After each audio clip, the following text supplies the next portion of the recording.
बिस्मिल्लाहिर्रहमानिर्रहीम। आज मैं आपके लिए लेके आई हूँ निहारी की रेसिपी। बहुत मज़े की ये रेसिपी बनेगी, झटपट तैयार करेंगे हम इसको। वैसे भी निहारी का जब भी जहन में आता है बनाने का तो इसके साथ एक लॉन्ग प्रोसीजर हमारे जहन में आता है, इसलिए इसको एक शॉर्टकट तरीके से बनाने का तरीका मैं आपके लिए लेके आई हूँ। और बिल्कुल भी खड़े मसाले हम इसके अंदर ऐड नहीं करेंगे।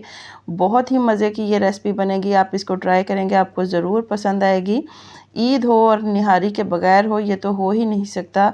अस्सलाम वालेकुम व्यूवर्स, खुश रहें आबाद रहें। चले जी हाँ, हम अपनी रेसिपी स्टार्ट करते हैं।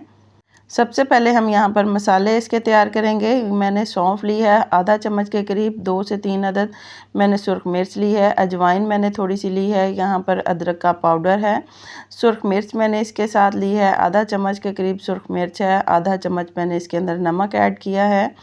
इसके साथ मैंने गरम मसाला ऐड किया है, गरम मसाले के साथ थोड़ा सा मैंने काला नमक ऐड किया है। गरम मसाले की जो रेसिपी है वो वैसे भी मेरे चैनल पर उसकी वीडियो है, आप वो भी देख सकते हैं, बहुत मज़े का वो भी गरम मसाला है। अब हम इसकी तैयारी करते हैं। सबसे पहले मैंने यहाँ पर आधा कप मैंने ऑयल लिया है, कुकिंग ऑयल। इसके अंदर मैंने थोड़ा सा प्याज ऐड किया है। प्याज जब तक गोल्डन ब्राउन होगा, मैं आपको बताऊं कि जो मैंने गोश्त लिया है ये बीफ का गोश्त है और ये बोंग का हिस्सा है।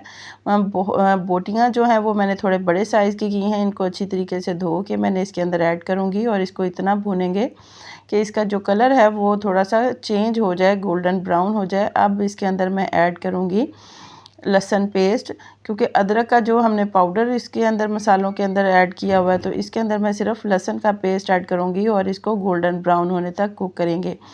अब जो मैंने मसाले सारे मैंने प्लेट में ऐड करके रखे थे वो सारे मैं इसके अंदर ऐड करूँगी और इसको भूनना शुरू करेंगे। हल्का हल्का पानी का छिटा हम इसके अंदर लगाते जाएंगे और इसको भूनते जाएंगे, क्योंकि पानी जो है वो इसका छींटा लगाना ज़रूरी इसलिए है क्योंकि इसके अंदर जो प्याज है और बाकी मसाले बहुत कम हैं, इसलिए पानी का छींटा लगाने से ये जलेगा नहीं। भून चुका है मेरा जो गोश्त है वो भून चुका है। अब इसके अंदर मैंने 1.5 लीटर के करीब पानी ऐड किया है। आप ये प्रोसीजर जो है कुकर में भी ऐड कर सकते हैं। यहाँ पर उसके अंदर उबाल आना शुरू हो गया और तकरीबन 1.5 से 2 घंटे के लिए हम इसको रख देंगे। कुकर में हमें तकरीबन 10 से 15 मिनट लगेंगे और इसको हमने इतना गलाना है कि इसके जो रेशे हैं वो अलग-अलग हो जाएं।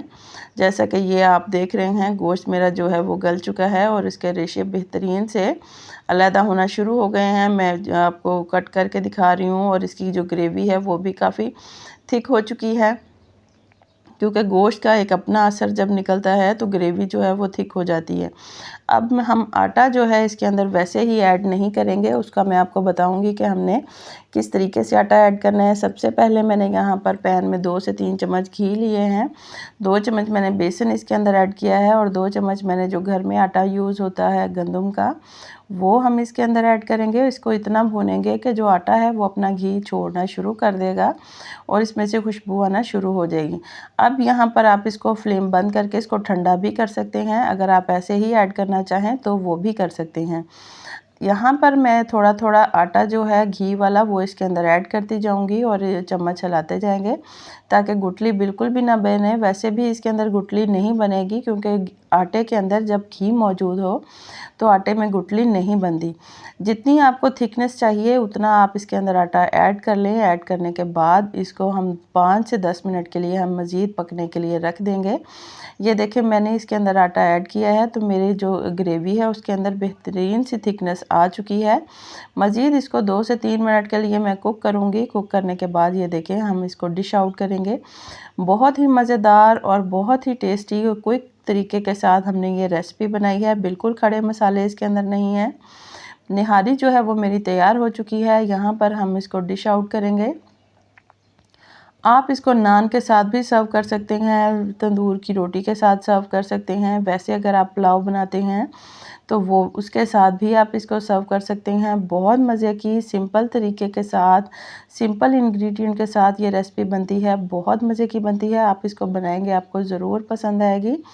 ईद की दावत हो और निहारी शामिल ना हो, ये तो हो ही नहीं सकता। इसलिए मैंने आपको बहुत ही सिंपल तरीके के साथ निहारी बनाने का तरीका बताया है। अगर आपको मेरी ये रेसिपी पसंद आए तो प्लीज़ इसे लाइक करें, शेयर करें, सब्सक्राइब करें। अल्लाह हाफ़िज़।